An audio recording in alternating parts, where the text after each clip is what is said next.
گندم آوردم مهد. امروز جلسه اولشه. حالا فیلم میگیرم ببینیم عکس العملش چطوری بوده، راضی بوده نبوده، ببینیم چی میگه.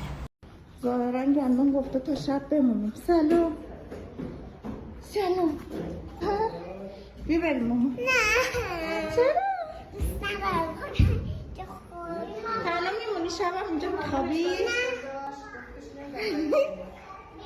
بودو بریم بریم خونه.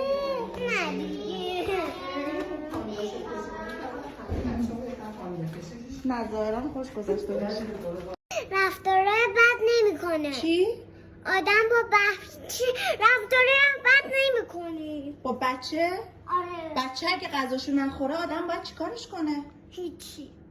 هیچ کارش. تو مگه بچه ای؟ ها؟ آره. خیلی از دستت ناراحتم. یه بار دیگه به من بگو چی گفتی؟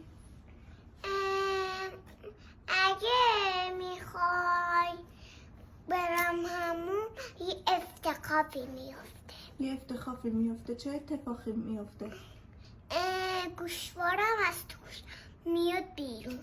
آها پس نبرمت همون الان. آره. خوش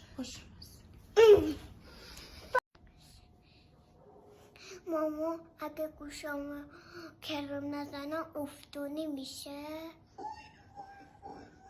اگه افتونی میشه باید کریم میزنی. ببینم گوشاتو، ببینم گوش خوشلاتو.